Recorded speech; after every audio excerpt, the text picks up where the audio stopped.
Dollander tonight, him going up against that lineup? Yeah, I mean, I think he has been this. He was the same as he's been, which has been excellent. And then the lineup, without any disrespect to anyone else, is different. It's a really good lineup. So you kind of had a clash of the Titans, if you will, and they're going to get theirs at some point. So the key for him, I think, was, kind of the old NFL or whatever college defense thing, bend don't break. And I thought he did a nice job of that. But he also kind of seemed to pick up a little steam as the game went on, and obviously wanted to stay in the game. Small conversation out there, but he did a great job for us, and it was time to go. What went into those final 2 innings for him? He was so effective, though. I think a little bit of a confidence builder throughout those mid-innings where he was able to get out of some jams has something to do with it. Also our offense was grinding out some at-bats. We didn't have hugely productive innings, but we at least gave him a little bit of a breather there. But, other than that, it's got to be something internal from him because his stuff was good from the get-go, but there was a little something there. And that's what, great competitors do, or in particular pitchers, because they got the ball in their hand. They can dictate a little bit more action. I guess when the going gets tough, you get tough or something like that. What was his argument trying to stay in and to face Cruz? It was a crappy one. It was they let him get to 101 pitches. I don't know what he finished at. You're going to get that guy out in 2 pitches? He might hit it into outer space on one of the first 2, but, it was what we mapped out and we went with it. And sometimes you can get yourself into trouble doing that. But we were kind of trying to go on the fly as the game went on because it's chaos time of year with the tournament and all. And like the way we did it. I mean, Mark did a nice job. Take a single against that guy any day of the week. Maybe better if he throws strike 1 right out of the chute, but Mark did a nice job, and then obviously Kirby got us out of the innings. He's been throwing real well for us. How encouraging was it to see Jordan bounce back at the plate tonight, get you guys on the board so early? It was, but I don't know why I'm supposed to be focused on the game. I knew y'all were going to ask me that. He's been the same guy for 4 weeks, in my opinion. Last night I think was right on pitches and pulled off them. Other than that, a couple balls at Starkville were absolutely scorched. He just didn't get anything out of them. A couple big home runs. I said it last night, so he's fine. He's filling a big presence in that lineup. So, either him or Drew or Jake Rucker for us last year. I mean, Seth, all he's got to do is draw 1 walk or get on base, hit by pitch one time. Each guy you can quantify a quality day different for each. And you can have really high standards and say, I hope you get a bunch of hits. But for him, just filling that 3-hole with that presence I'll take that all day long. And it'd be nice. If no one wants to draft him, we'll take him next year in that spot too. How big is it to get the rotation set up the way it is now? Get to go Burns tomorrow and Beam on Sunday if you make it there. Yeah, we'll see. I mean, we'll kind of discuss how we want to do tomorrow, and I don't even know what time we play, or obviously we don't know who will play. But yeah, we'll figure it out. I think the key is a couple of guys, in particular Tidwell and Dollander, who were not really in a rhythm in the season, got in one. What about Luke and Gilbert? They just seem to be coming alive these last few series, and the energy they bring back to the dugout. Yeah, I mean, 2 different types of energies, but both kind of leaders and bring their own energy in their own way. And Luke's really good at getting on base. He just is, because his at-bats are always competitive, and obviously whatever his numbers are, he can damage the baseball as well as any guy we got in the lineup. And then this is Drew's time of year, he's a fighter and a competitor, and if you don't have that in you, you'll kind of get swallowed up because it's not going to be comfortable from here on out. And I was comfortable because it was a pretty cool environment, but when you're on the field, your heart's going to maybe beat a little faster. There's going to be different things that come with it, so you got to handle it.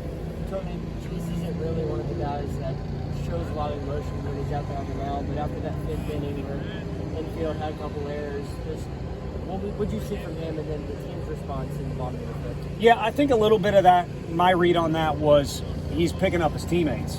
I think they've played excellent defense behind him this year, and a little bit of a favor return, if you will. So you're right. I mean, trust me, he's got emotions going on, but he's very under control with his body language and a lot more confident or, swagger or any of that stuff that goes on behind the scenes, or if you know him. But for the most part, he wants to be under control and utilize his stuff, which I'll take that all day long. But every now and then, your heart's, not in your chest if you don't show some excitement with some things that go on, again, this time of year, just in any SEC game. What did you see from Redmond those last 2 innings and him tying Todd Helton's save record over the course of his career? Yeah, that's a little difference in size right there. Geez, you got Evan Russell and Redmond Walsh, 2 intramural guys mentioned with Todd Helton in those two And categories. Luke right behind him. Well, Luke's good. You know that it's great for him. I mean, that was a well-earned one, and I think he really kind of gutted through the thing because the guys, their lineup's really good, and the guys were on what he was throwing more so than the average cat. You know, and the park was kind of playing big for both teams, so he utilized the park and threw strikes. I mean, the one walk, he was right around the plate. He just, you know, lost the guy, but gutted it out is the best way I can say it, and good for him to have that individual deal. That's something he'll be able to remember and throw around the clubhouse when he returns to campus. But for now, I'm sure he wants the ball again tomorrow. Tony, how do you? I know y'all have had a lot of interesting things this week, timing-wise. A game that starts at like past 11 o'clock your time. Yeah. How do you go about handling guys in a day like that where they got to wait so long? Yeah, you know, I do think that's a strength of this group. I mean, we all, including myself, do have some weaknesses, but I think the one thing they have is kind of manage their deal. That's off the field. I mean, we probably have more mistakes, I don't want to say behavior-wise, on the field than we do off the field. So it's not cocky or anything. It's a strength of them, and it's not a worry for our coaches. Check in on them every now and then, suggest things, hydrate when it's hot, stuff like that the average coach would do. But probably because of guys like Luke and Redmond and Evan Russell, they're pretty good in those categories. Talked a lot the last year about how special the crowd was at the championship game. On a Friday night for Tennessee fans to kind of go toe-for-toe with a fan base that always is well represented here. How cool was that to see? It was awesome. You know, we come out of the locker room, and it's tough. You want to stay out of the team's way, and then last night our guys were way too slow getting out of the dugout. You know, we're all in the elevator together. There's some awkwardness that happens, but the one thing you got to concern yourself with is you only got 30 minutes to kind of roll into the next game. So I hustled out here on the field, and I was kind of shocked, you know, just at how many people were here in general, and then how many fans we had, and then it was good. They were all kind of on our side.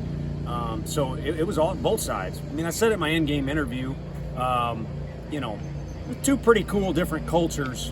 I've been in both states a lot in my life now, and both very different, but both pretty cool. I hope Tennessee don't mind me saying that. So to have them all here kind of shows you what the SEC's got going, but also what these two schools have. How did the atmosphere tonight rank in games that you've been up here at Tennessee? Oh, I don't know. That's tough. It's different because it's almost kind of that neutral site thing. I mean, when I was younger, bragging rights was the thing. It was fighting Illinois against Missouri in basketball, and you kind of had 50-50 down the line, both sides. Had equal amount of fans, and they were into it nonstop, and it reminded me of that. So I don't know where it would rank baseball-wise, but it reminded me of, I guess, some good childhood stuff. You guys headed to the semifinals. You're going to play a team that you've seen before, either LSU tonight or Kentucky. Just what did you learn from LSU, and then what are you expecting out of the semifinals? Yeah, I mean, incredibly talented. We knew that last year when we played them. There's a lot of familiar faces. Granted, there's a new coaching staff, and there are some guys that are different, but they've got guys like the guy who finished the game. That's pretty dang good, especially I know he didn't throw the way he wanted to last time we saw him. He's improved. And then the guys at the plate, they're just, like I said, a lot of familiar faces from last year that did a lot of damage, not just in Knoxville, the games we played in, but other places too. So they got a good arsenal in that lineup for sure, regardless of who's healthy and who's not. One more for Coach. At least statistically, their lineup is very comparable to yours. Just what do you remember about Chase and the way he attacked your guys in the fall? And what do you think it is about him that kind of allows him to handle a lineup that potent with so much success? I think different. I mean, our guys benefit from things like we've got a bunch of left-handed pitchers, but also we've got a bunch of guys with big stuff. And it makes our hitters better. And then you can flip it too. And I mean, Doe did not attack our hitters like he did tonight. I mean, he's a different guy than he was in the fall. Not that he was bad in the fall, but I think having to navigate his way through, even if we split the lineups in two, and some days we stacked it against him, it helps him prepare for this. There's no question. So I like the fact we got some depth on both sides. It's probably affected a little bit of the season that we've had so far to this point. So not quite the same when you throw them all together for the purple and gold, but he attacked those guys differently in the fall, and I think it's because of preparation. Thank you, Coach. Tony. Thank you all.